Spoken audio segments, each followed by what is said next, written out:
Hello and welcome to Byteside. I'm Seamus Byrne. This is a show about tech and games and digital culture. Are you feeling a little sad because the Tokyo Olympics finished last week? I kind of am too. I think with so much of life in lockdown right now, we actually had a great time zone match up here in Australia to enjoy the event. And while there was no one in the stands, it was really great to see it happen in the midst of such a tough time around the world. In good news, you won't have to wait much longer for your next hit of Olympics action because the Beijing 2022 Winter Games are actually just a few months away. It kicks off February 4. Yes, the new year isn't all that far away at this point. And this week on Byteside, I'm actually talking to one of the Irish athletes preparing for those Winter Games in one of the craziest sports ever conceived. Brendan Doyle is an Irish skeleton racer. That's the one where they throw themselves face first down the high-speed ice track. I'm speaking to Brendan because it turns out that virtual reality headsets are actually a fantastic way to practice and visualize tracks when you're not on the actual track. So in this chat, we talk about his choice of sport, his arrival at using VR gear to help up his game, and how having a headset for training offers other benefits to his routine.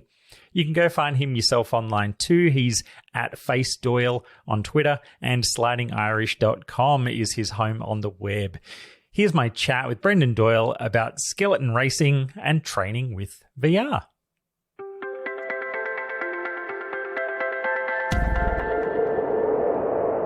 Hey, here's somebody who's training for one of those notoriously crazy sports in the Winter Games, but then also using VR tech to do some of the training. And it kind of hit me when I was thinking about it. I'm like, well, it's weird, but it really does seem to make sense because, right, you're head first. So it's like, well... Yeah, absolutely. It's no, to be honest, it was something that I don't know how many other athletes do, but it was something that made sense to me because you see the parallels. Skeleton is kind of known as Formula One on ice. We see the Formula One boys, they're hitting their sims like all the time. So I was like, this just makes absolute sense. So I was dabbling with it. I started using the original Vive, or not Vive, Vive, the big black one with the sensors in the room. I was like, man, okay, this works, but it's clunky and I can't bring it with me. And then, man, once the Oculus 2 came out, it was like, this is affordable. It's something that I could put on in my bag and bring it to different tracks with me. And I was like, oh, this is a game changer. So I've been using it pretty heavily. That's just awesome. So look, I mean, let's step back to the start of it all. Why on earth did you choose skeleton as the event that you wanted to do? I guess it kind of chose me, to be honest. So I have an athletics background, track and field, and a couple of years back, I was training in the same gym where the bobsled team were training. So they came up to me. I'll never forget the day I was in the gym doing some tricep dips, and they knocked on the window and they're like, come on out here and we want you to push this little tea tray with wheels. I was like, yeah, sure, cool. Went out there and pushed it on a normal track and field, like just a running track, kind of cool running style. And they were like, okay, we want you to keep training at this. So I was like, okay, I kept coming back. And eventually you need a driving license to prove that you're not going to wreck yourself on the track. So that sounds actually like a really good idea to have something like that. Yeah, it's the only bit of common sense way forward. So they took me off to a place called Eagles, which is in Innsbruck, Austria. And this was 2003, so it wasn't as... It didn't ease you into the sport. They took you up to the top of the track. I laid on the sled, and there was a local man there with a broom. And I just remember him putting it up against the back of the sled, and I just remember him say, "Bye-bye, Ireland," and then he shut me all down the track. I was on the track. I knew as much about the sport as you do now. Like, you didn't know a lot. So I'm like wide-eyed. I'm hitting every wall. I'm skidding, and everything is just such a blur. But I got to the end, I was like, that was amazing. And I wanted to go back up. So you put your sled on the truck and it brings you back up to the top of the track. And somewhere in that 2 or 3 minute journey, you're kind of like, maybe I don't need to do this again. Like the adrenaline starts to ease off and you're like, maybe not. But by the time you get back up, it's just time to go again. So you don't have time to talk yourself out of it, really. That's how I got into sports. And yeah, I just had a natural affinity to it. I just love the attention to detail. It's a lot of fun. I mean, is there something then, I guess there are so many sports where, is it your like size shape thing that made them kind of go, hey, that guy might be the right kind of person for this kind of event? For sure. Like the beauty about skeleton, it's there's so many different abilities to it, let's say, that there's a lot of different athletes who can kind of do well in it. I was good, I trained as a sprinter, 100 and 200 meters, but I always felt the 100 meters was 70 meters too long. So I was like, okay, cool, this sport here, because I'm really good at accelerating, I'm good out of the blocks, the first 20, 30 meters. There's a direct translation from block starts to pushing the sled, because we have to push the sled, which weighs 30 kilos with one hand. And that's the only point of acceleration we have in terms of we don't have a gas pedal. So it's like we push as hard as we can. And that's where races are won and lost. But in skeleton itself, there's a lot of different athletes. We like soccer players, rugby players, multi-eventers, we have ballet dancers, equestrian. So, those sports, when I say ballet and equestrian, you wouldn't know like why are they in the sport.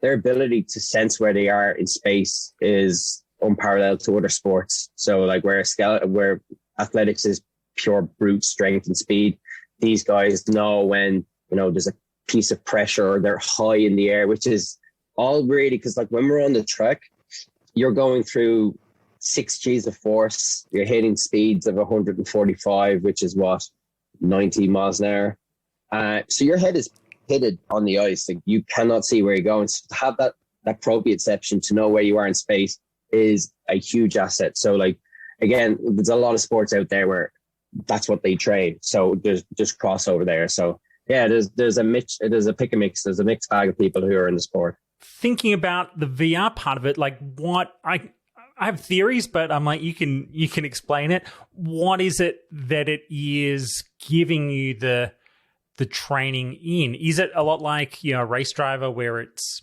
you're learning tracks? Because I've noticed there's not one shape of track. It is like racing in that every location has its own layout. For sure. Every track has its own characteristics. You go to Eagles, which is a glider's track, which basically means you have to let the sled do all the work, because anything you do, any steer, any input we put on the sled is a braking. And remember, we don't have a gas pedal to jam on when we make a mistake. We have to carry that mistake. So you've got tracks like Eagles in Austria where it's like gliders. You just have to gently manipulate it. But then you can go to Whistler in Vancouver, where it's the fastest track on the planet. There's a lot of pressure there, so you have to really get after it. So why I saw a lot of promise in VR itself is my sport is predominantly mindset. We train all the time on the physical side, and races are won and lost up top at the start, but there's such a massive aspect of the race, which is just pure mindset. So we do something called mind runs and visualization. So for anyone who, like, if you've seen Cool Runnings, that scene where they're in the bathtub leaning left and right, that's not a million miles off what we do. Yeah. The idea is to train the brain. Like, we're problem solving at 145 kilometers an hour. We are trying to figure out what's going on. So, when I'm on the sled, I have to look at where we're going into the entrance, what's happening in the corner, and how that sets me up in the exit. Because what I do in this corner is going to show up in corner 6 or 8 or way down the track. Yeah. So the visualization tool is huge. And if you ever go to any event, you're going to see guys with their eyes closed, and they're going to go through the track, and they're going to, like, this is corner 1, we've got a straight, and then corner 2, I add this set steers I need to do. And I found there was a bit of a disparity between, let's say, for example, a track is a 50-second track. Your downtime is 50 seconds. I could do my mind run with my eyes closed, and I could be getting the world record on that track at 42 seconds because I'm rushing it. Or I could be way too slow, and I could be 1 minute 20.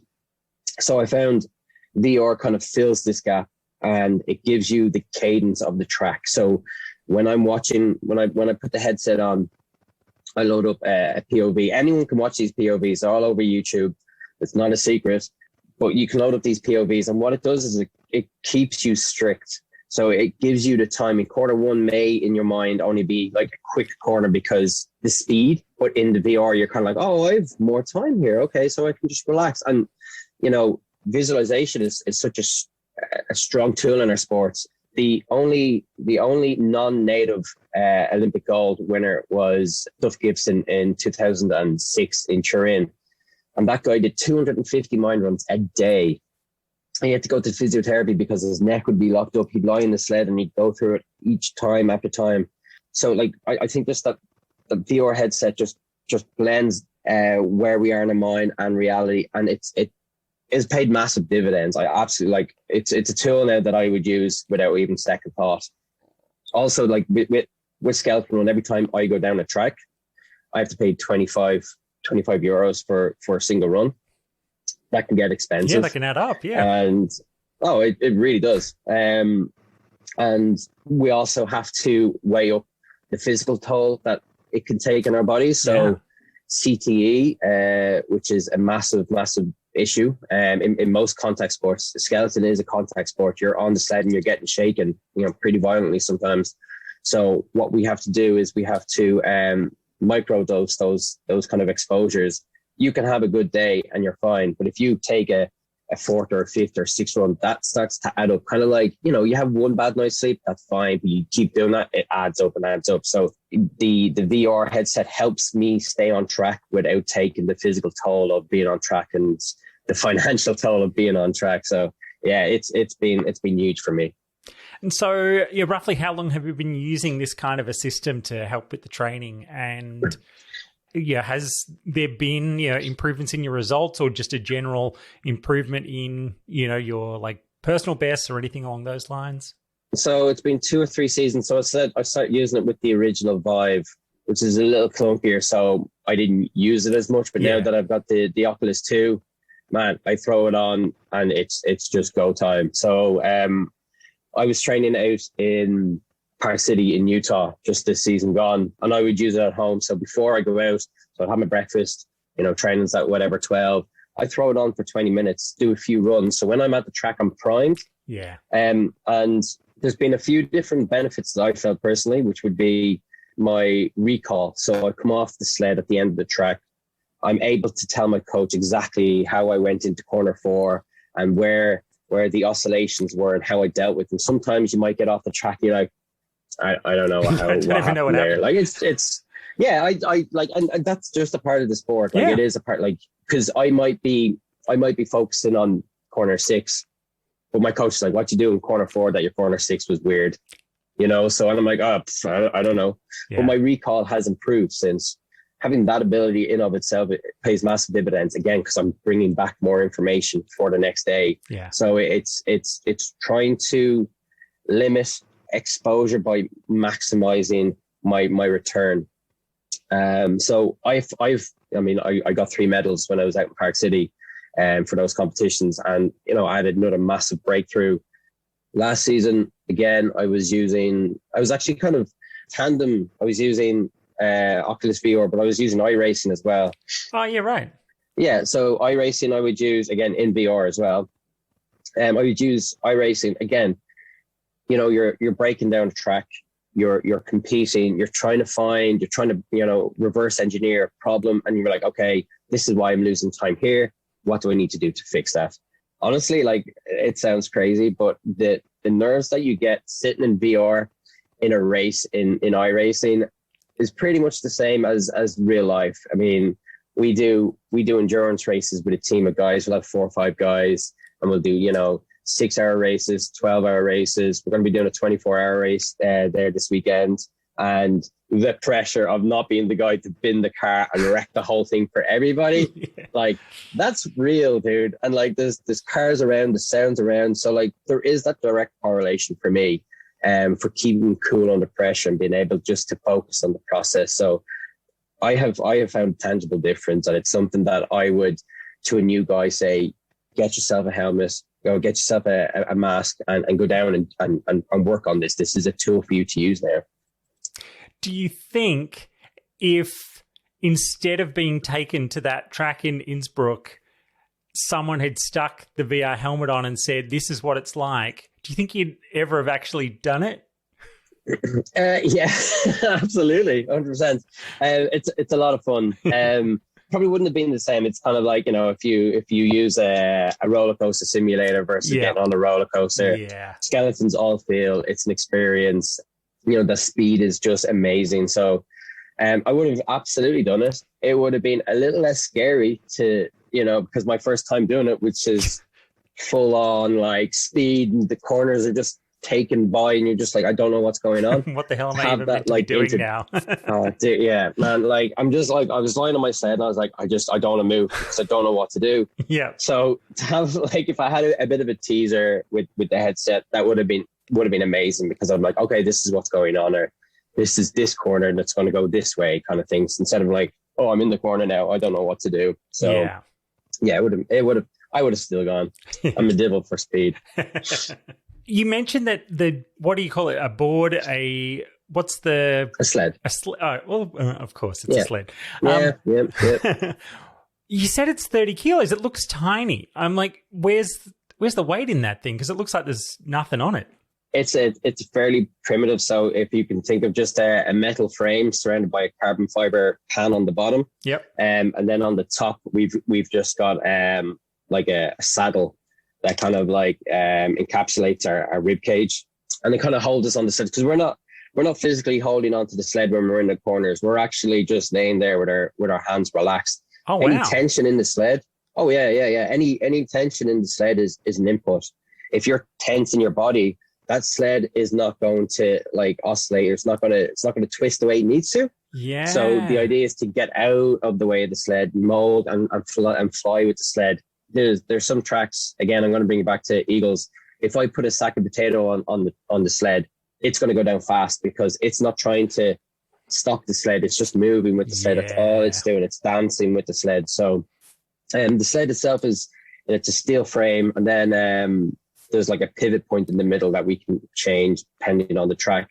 It's a hefty piece of equipment. It's light enough for me to carry on my own, but heavy that it's a pain in the ass. So like, I carry that onto planes everywhere, and I'm sure the airlines are delighted to see me with my bags of 30 kilos, and they get all their fees and all that kind of stuff. And I can't do anything but pay. There's no shifting it from bag to bag. It is what it is. But they're heavy sleds. I take you to Indiana Jones, the big boulder scene where, it's just breaking through everything. Mass moves mass. So we build momentum down the track. There's a maximum weight that a sled and an athlete can be, which is 120 kilos. So if I'm a light guy, my sled has to be heavy, which sucks because you've got to push that heavy sled.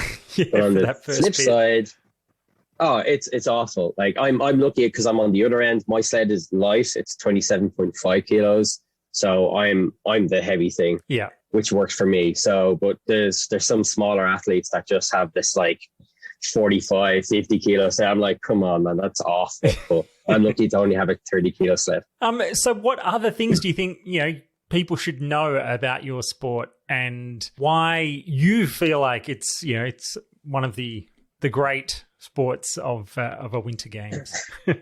It's honestly, it's the most captivating. It's pure racing. There's no short thing about it. There's no like, I'll bring it back to F1. We kind of know it's Max Verstappen or Lewis Hamilton.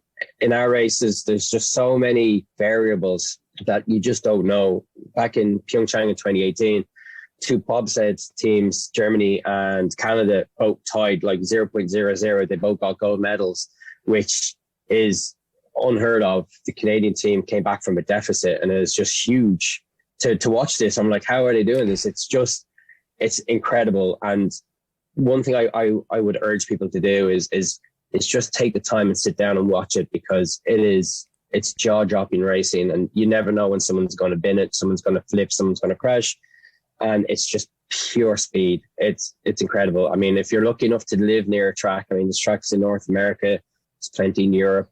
get out and have a look. And I mean, you can go down yourself. There's tourist bob rides, and it's definitely something to experience. If you're ever near anywhere that's a track, get out there. It's worth the money. Get down in a bobsled. You'll be smiling from ear to ear when you get off. It's incredible. Now, you've also reminded me, I live in an area where there's one of those just like steel type, it's just like a steel track thing that you can sit on a sled and hoon down. And I've never been.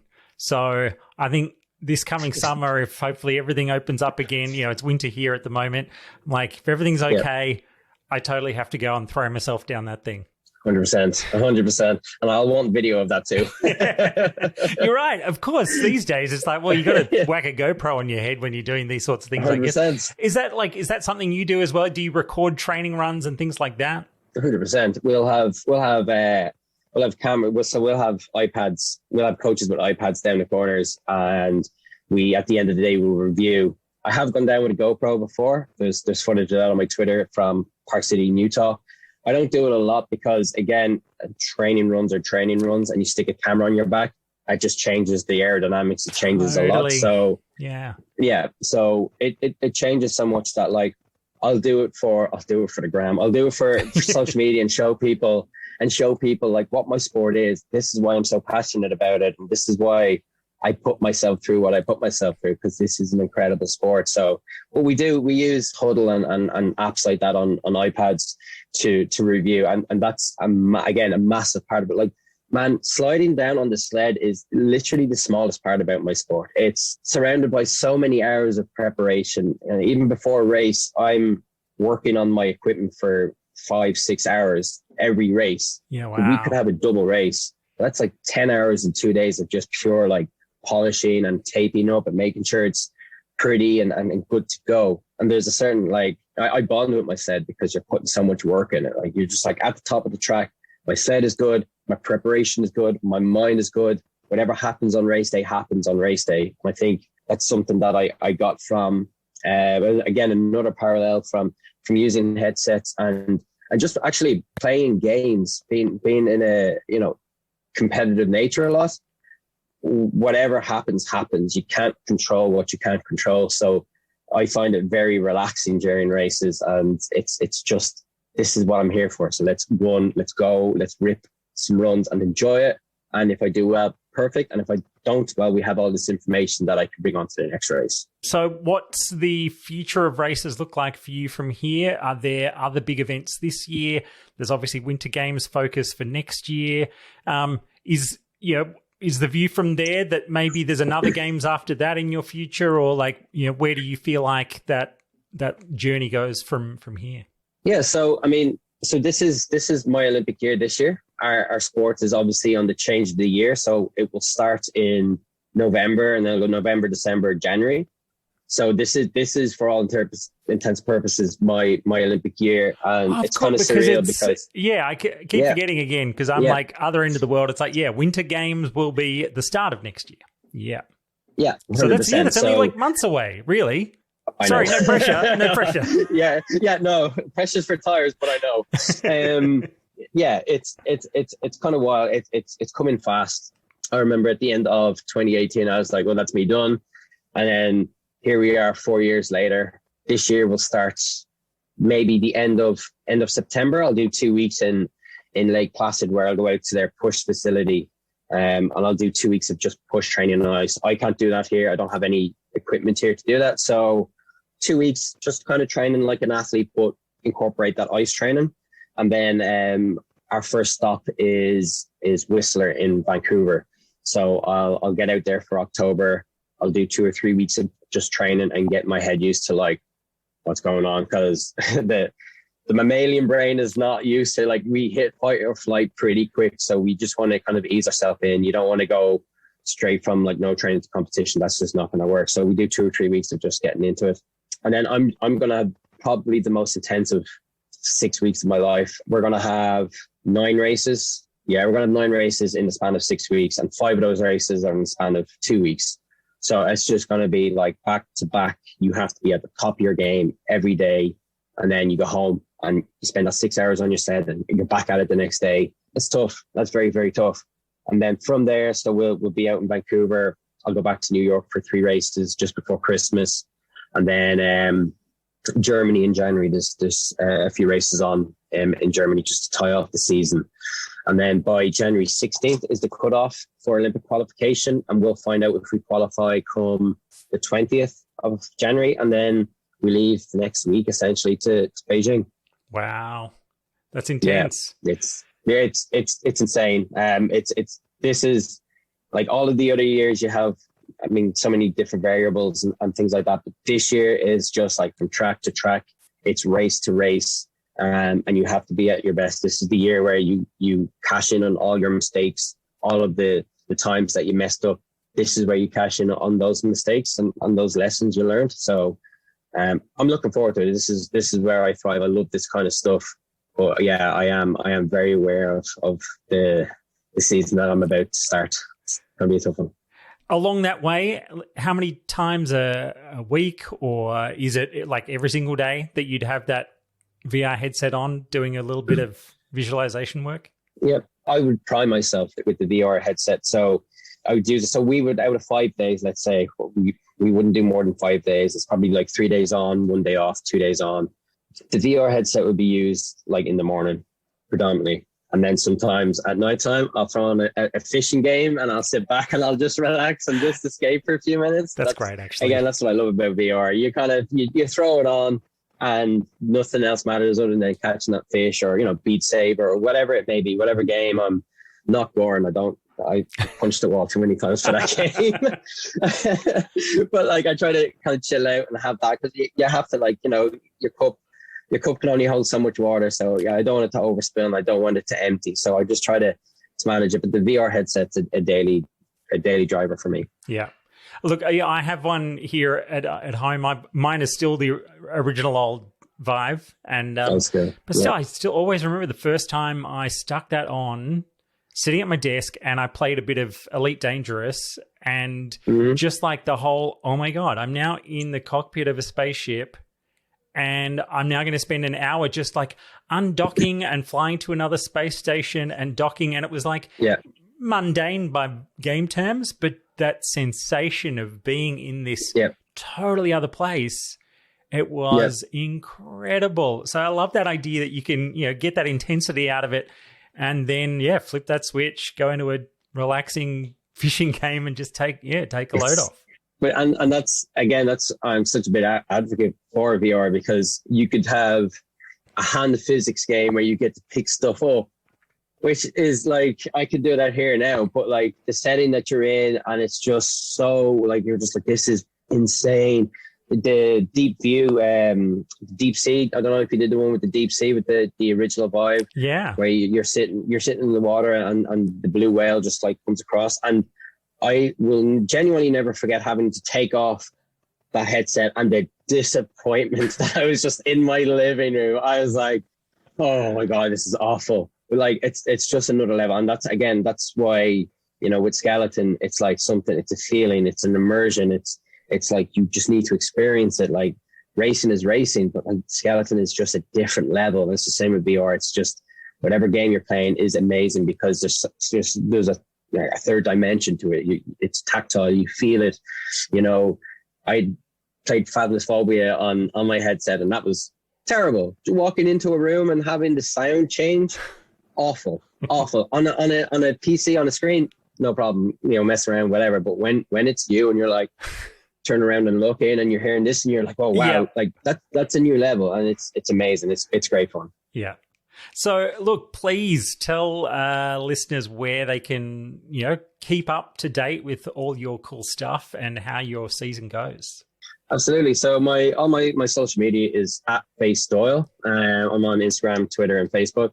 I have a website which is theslidingirish.com, and I also have a GoFundMe if you want to help out, which is something that I do need. I am 100% dependent on outside sponsorship and funding at this stage. I've funded myself for 90% of my career, and I'm at that last stage, that last step where I need the help. So that's all linked to my social media as well. Awesome. Brendan, thank you so much for your time. Cheers. Thanks for having me.